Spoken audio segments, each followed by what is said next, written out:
இந்துக்களின் முதற்கடவுளான விநாயகப் பெருமான் அவதரித்த திருநாளை உலகவாழ் இந்துக்கள் வெகு விமர்சையாக இன்று கொண்டாடி வருகின்றனர்.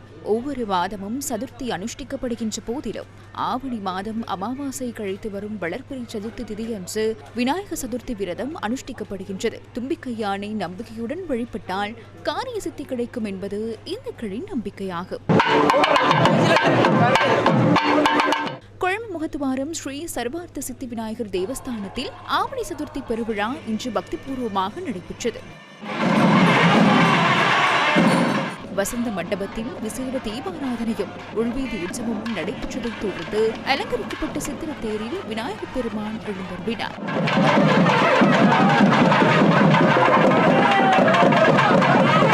பக்தர்கள் புடைசூழ கொழும்பு முகத்துவாரம் ஸ்ரீ சர்வார்த்த சித்தி விநாயகரின் ரதபவனி இடம்பெற்றது.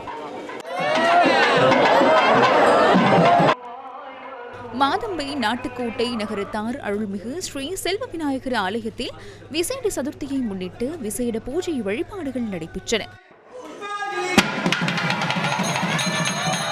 புசலாவை ஸ்ரீ மகா கணபதி கற்பக விநாயகர் ஆலயத்தில் விநாயகர் சதுர்த்தியை முன்னிட்டு விசேட அபிஷேகங்களும் பூஜை வழிபாடுகளும் நடைபெற்றன.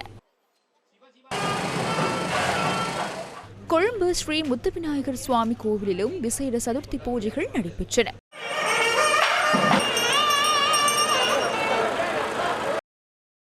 கொழும்பு ஸ்ரீ கதிரேசன் வீதி அருள்மிகு ஸ்ரீ தேவி கருமாரியம்மன் ஆலயத்திலும் விநாயகர் சதுர்த்தி பூஜை வழிபாடுகள் இடம்பெற்று விநாயகர் ஊர்வலம் இடம்பெற்றது. இதேவேளை தமிழகத்தின் பல பகுதிகளிலும் கோலாகலமாக விநாயகர் சதுர்த்தி கொண்டாட்டம் இன்று இடம்பெற்றது.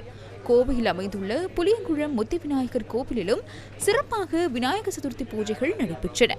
ஆசியாவிலேயே ஒரே கல்லில் செய்யப்பட்டுள்ள பிரம்மாண்டமான புளியங்குளம் முத்து விநாயகர் 4 தொன் மலர்களால் அலங்காரம் செய்யப்பட்டு பக்தர்களுக்கு காட்சியளித்தார்.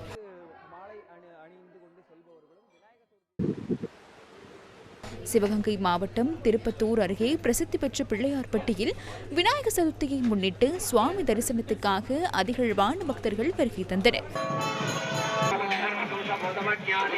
விநாயகர் சதுர்த்தியை முன்னிட்டு புதுச்சேரி மணக்குள விநாயகர் தேவஸ்தானத்தில் மூலவர் மற்றும் உற்சவருக்கு விசேட பூஜைகள் நடைபெற்றன. அதிக அளவில் இங்கு சாமியை நீண்ட